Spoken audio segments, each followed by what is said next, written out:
All right, here we go at this moment in time. Thanking you indeed for being here. Morning Spring, and surely, officially now, let me welcome King Eve. Officially, King, how you doing? I'm good. How are you? That's it. It's never complete when it's just one side of the arm you have until the other arm is put in place. Yeah. Good to see you. How you doing? I'm good. I'm alive. I'm well, and I thank God for life. I've been listening to you back, and you were saying I went to do what? Put a couple of things together. All right, what I went to put together, of course, we will be looking at it on Morning Spring Show. This is Evelyn Ohiola welcoming you, especially to the Thursday edition of Morning Spring. And of course, this is the newspaper review segment where we check out what is making the rounds as reported by different national dailies today. All right, let's begin to survey the stories as we have them making the rounds this morning. I have the Punch newspaper to start with this morning. The big bold caption on the front page of the Punch newspaper says, "Hunger protest loses steam as DSS grills 7 foreigners." We'll talk about that. You have this rider associated to that story. Please crack down, halt protest. US, UK demand dialogue. Northern governors relax curfew. And Sanusi blames Kano looting on intelligence failure. Tension rises as soldiers shoot boy in Kaduna. Again. But then, looking at this story, King, I'm not too comfortable with it. Saying foreigners grill 7 foreigners.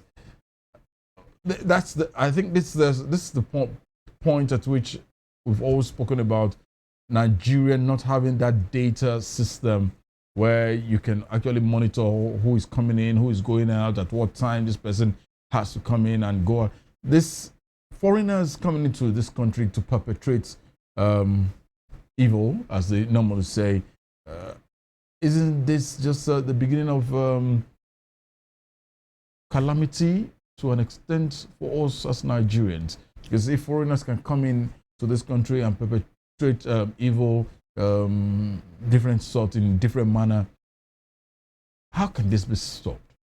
Today there have been people that say that the boundary between Nigeria and Niger is you can't even see it.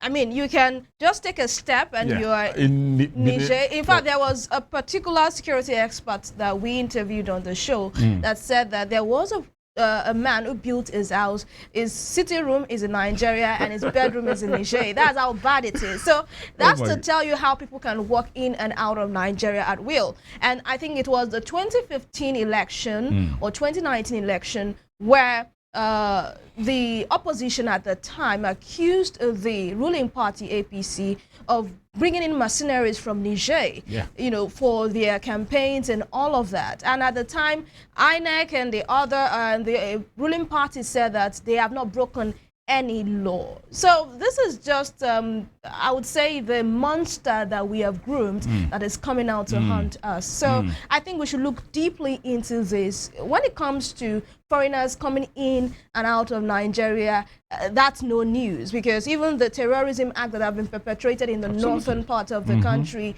over time, they have been said that they are not Nigerians, they are foreigners. So if we are having this at this time where the protests are being infiltrated by foreigners, then I do not think that it should be something surprising to any Nigerian at this time.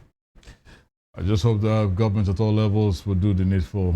The borders are porous. Very. They need something to be done. That's why I look at someone like former President Donald Trump of the U.S. building that wall along the Mexican border and the U.S. border. I don't know what can be done. We just hope something drastic can be done. Moving further, looking at other stories making the rounds still from the Punch newspaper this morning. Nigeria urges ECOWAS defense chiefs to curb coups. All right, and moving further down, power generation hits 3-year high of 5,105 megawatts. 5,000. We'll get it better. Don't worry. And EFCC quizzes Ogun officials over government funds. Olympics, Garland D Tigers bow out in quarterfinals. Very painful. 88 to 74. Yeah. I still think they did us proud. I mean, them getting to the quarterfinals. They are the first African team to reach the quarterfinals in basketball. So it's in the Olympics. So I think it's something that we should celebrate, even though we were not able to make it to the finals. They played against one of the best in the world, the United States. Oh my goodness. All right. Big ups to the Tigress. Next time. Probably Evelyn will be part of the team then. Hey. Is this a joke? Are you trying to make a joke out of this? Oil theft. Reps deny speakers $1.7 million bribe for appointments. And let's go to the top strip of the same paper. Ondo crisis. Crude crisis, beg your pardon. Crude crisis. National Assembly to probe NNPC. Dangote refinery. And CBN dumps 12-month forex policy with $876 million auction. And last but not the least here, few queues may linger till next week. That's credited to marketers. These are the headlines as I have them spelled out from the Punch newspaper for today. And from the Punch newspaper, we head on to the Guardian newspaper to check out what we have on its front page. And higher education, this is on page 6 of the Guardian, and it's on boldly written on the front page of the Guardian this morning. Hamid hurdles public varsities make 12 billion naira from transcript requests in 5 years. It's not even about making the money today. I mean, I'm more concerned about getting your transcript as and when due, because getting transcript in public varsities, I dare say this because I am a victim of this. So getting your transcript in public varsities, you know that parable that Jesus told to Nicodemus, that it's easier for a camel to pass through the eye of a needle. That is exactly what is happening in our varsities.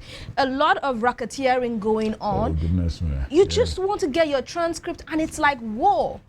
You're told to come to the school, come down to the school. Imagine you are staying in Lagos and you school probably in Maiduguri, and you're asked to travel down to the school in this digital age. And when you get there, the officials will start playing you like ball. I think we spoke about, it was yesterday when I said if certain things can be eradicated in Nigeria, it definitely will make this country a better place. I spoke about corruption and I think mistrust, the distrust we've got for government and officials, and it's radiating everywhere. Yes. If I have to just pick up my transcript, I've been in this school for 4 years, and I'm done. I've graduated. Not that I have issues. You gave me a certificate. Exactly. Not that I have issues where I have to come back and receipt or whatever. I'm done, graduated, given my certificate. These things should be there. It should be digital, online. Send it to your email. You must have probably dropped an email. Send it. It's not just going to be one. It's several. Bulk. Send. Everybody goes there, prints out their stuff. Because the level at which we are in this modern era, have to travel from one point to, because of, then have to spend days begging, come by, officials say, go and bring something for the boy. What? That level at which we all are, the endemic corruption that has beaten into the heart of everybody. Yeah. It's just the minute set of people who will just say it as it is, like us here. It's shameful. It's annoying, and I really don't know where to start from, to be honest with you. Because if I transcripts lesson and just go pick up that transcript. You know what an official once told me. It says I think it's the dean of students' office that handles that. It was like saying that office is like immigration office. Thank God for the new minister we have now. It says that if you do not grease the palms of the officials, your file will not move. Oh, goodness. Your file ain't gonna move. I mean, this person told me to my face, said, if you like reforming, you cannot part with something and all. I had to report to a higher authority, my HOD then, who took it up before, it was released to be. So I didn't have to pay a dime. But imagine the number of Nigerians that have to go through that process and have to part with something. And I asked myself, so like, how much do you think I can bring? Do you know what this guy told me? He said 200,000 naira for my transcript. What? I asked him a question. I said, sir, how much did I use to process my transcript? I used less than 30,000 naira to process my transcript. I paid to the school and all of that for the transcript and all of that. And you're telling me to bring 200,000 naira to bring the palms of the officials that are there that were paid to do their job. It's as terrible and bad as that. And that's just the same whole mistake that we keep making, that once we begin to make a scapegoat of certain people, I think it will be reduced. But why would you 200,000? What? For what? A transcript. Okay. Of course, because they know Nigerians are actually very desperate at this time. A lot of people who want to process studies abroad, they really need it. So they will look at your level of desperation. They want to know, okay, are you using it for an outside trip, or it's a school within Nigeria, and that is what they used to grade how much they charge you. But we hope that the right things can be done, really, because it's not fun. When you go through a school for 4 years, you've graduated, you collected this certificate, like Tony said earlier, and you are being made to go through hell because you want to get just your transcript. Away from that, moving on, still on the Guardian newspaper this morning, CBN auctions $876 million at 1,495 naira to $1 to clear retail FX requests backlog. An economic sabotage. Senate queries $1.5 billion spent on Port Harcourt refinery. Right. And despite subsidy removal, Nigeria spends $600 million monthly on fuel import.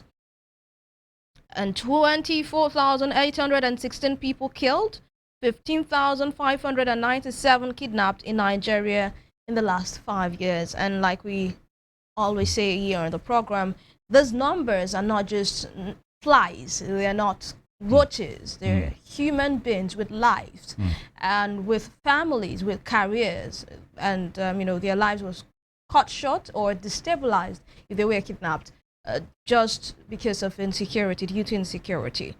In another address, Tinubu asks Nigerians to look beyond temporary pains. Tinubu asks Nigerians to look beyond temporary pains. Sanusi links Kano violent protest to intelligence failure. And do not fund politics with union dues. Ministry tells NLC, TUC. Grandma's son, grandchildren die. All right, I think we took that yesterday after eating a mala meal in Ilorin. The Guardian is just reporting that this morning. And coup terrorism threatening West Africa's existence, says CDS. That will be all from the front page of the Guardian this morning. All right, and quickly, let me go to the Daily Trust newspaper for today.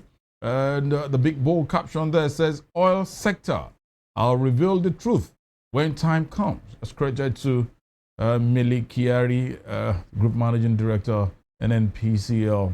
And I wonder, revealing the truth, Nigerians will say, we've heard this 8,000 times, but then we'll keep our fingers crossed and see if truly he has the guts to really reveal the truth. About what exactly? All right, and you have the writer associated to that story. Senate probes $1.5 billion spent on Port Harcourt refinery. FG spent $600 million on monthly fuel importation. $600 million on monthly fuel importation. That's credited to the finance minister there. And looking at the empowerment, implements, and inputs by the Yobe, for Yobe farmers, by the governor and his administration there.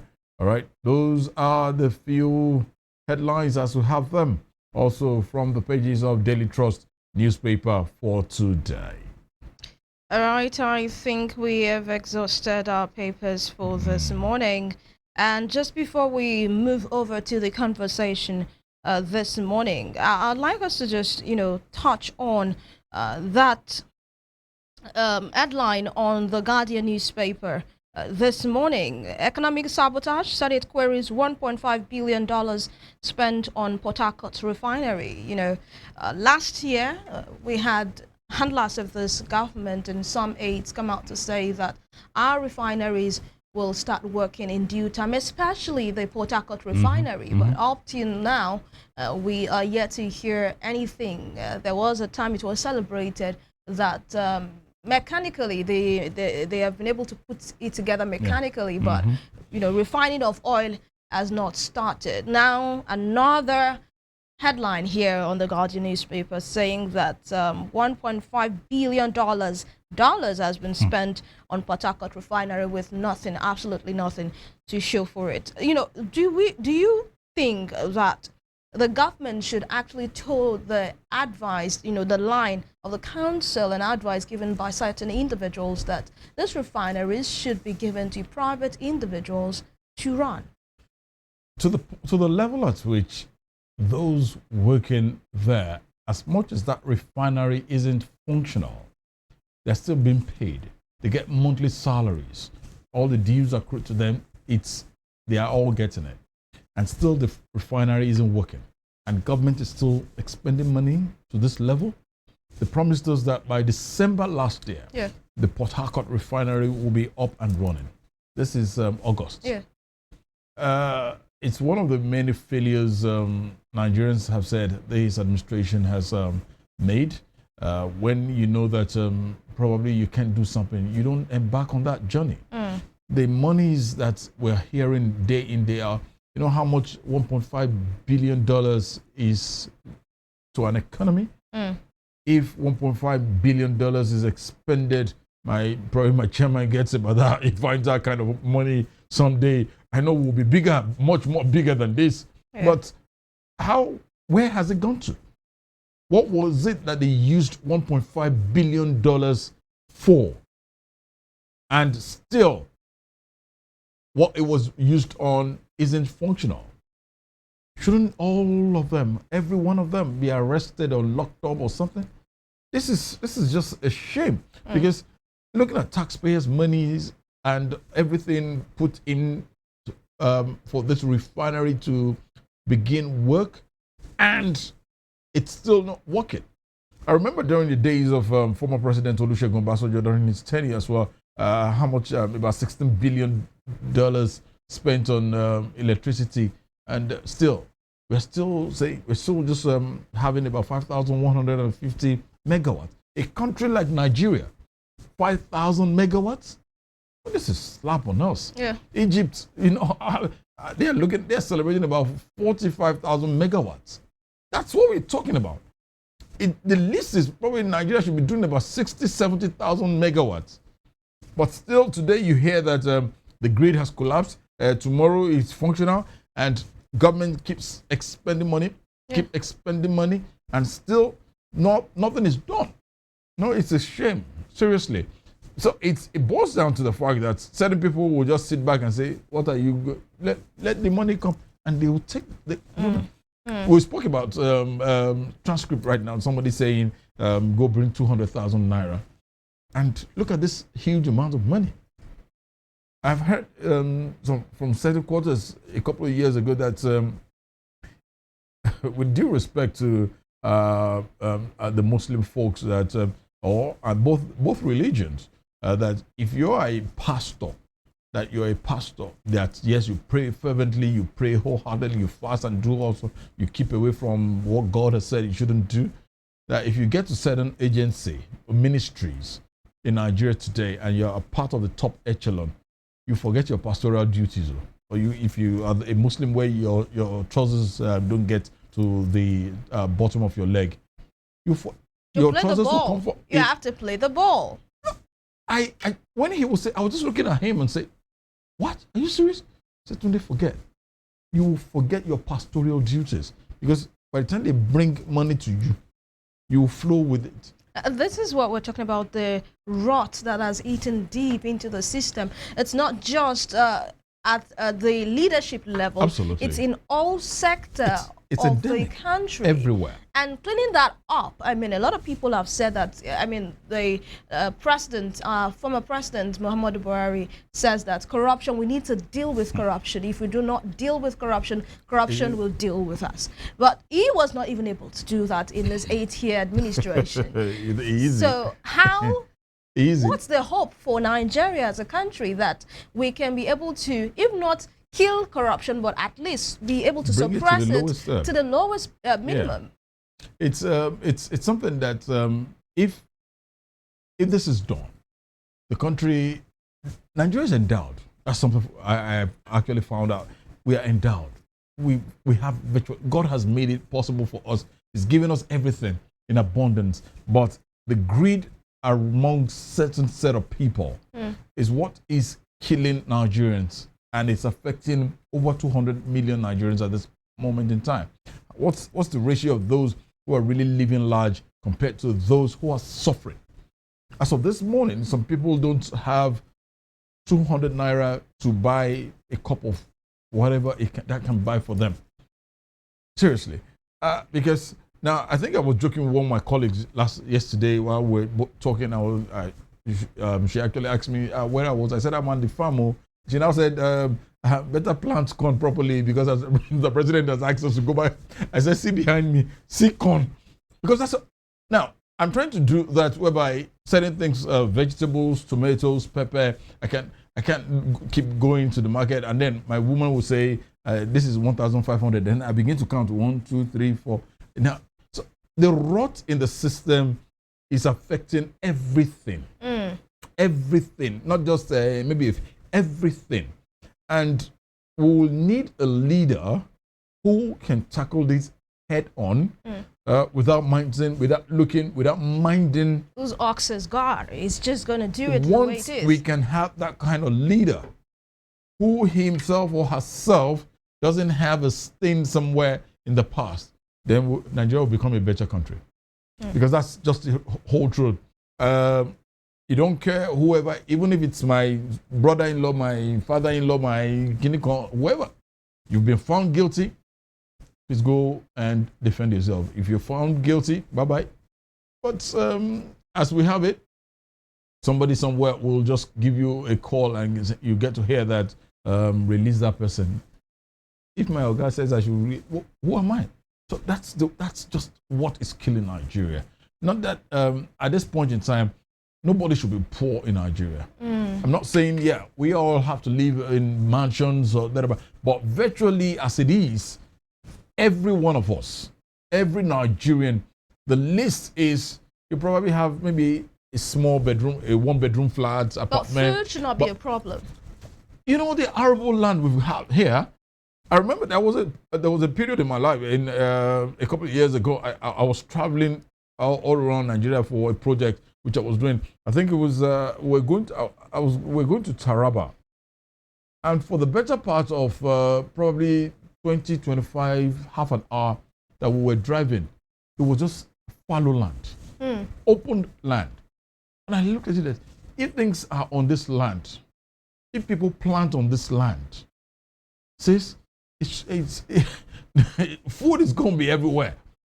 Aside the state at which the state of insecurity where people, these headers and what have you in the last couple of years now, if these lands are being utilized, food shouldn't be a problem in this country. I was in Kebbi. I saw what it looks like, the rice plantation in Kebbi State. I know what it looked like. These are things that we should be able to have in abundance. I was in Benue, Makurdi, Otukpo area. I saw what it looked like when it comes to, I was in Jos. I saw potatoes. Nigeria is just blessed. It's just mismanagement. We should be able to feed the whole of Africa. Seriously. If we get our games right. Absolutely. Because we have what it takes. We have the land. We have the human resources. Absolutely. We have the people. All we just need to do is to have a will to do this, and we'll get it done. You know, it's not just about going to the farm. You know, you talked about insecurity, the farmers' headers clash and all of that. If we have a government that has a will Absolutely. that has a vision that I want Nigeria to be the hub of food production, exporting food to the rest of Africa and even to the rest of the world, then we will get it done. I wish we can. All right, we'll take this break. When we return, we are going to be looking deep into the conversation, and today we will be looking at the state of the nation and looking at the oil industry, the drama going on in that particular industry over the past months. Do not go anywhere. This is still Morning Spring on Western Spring Television. We will be right back.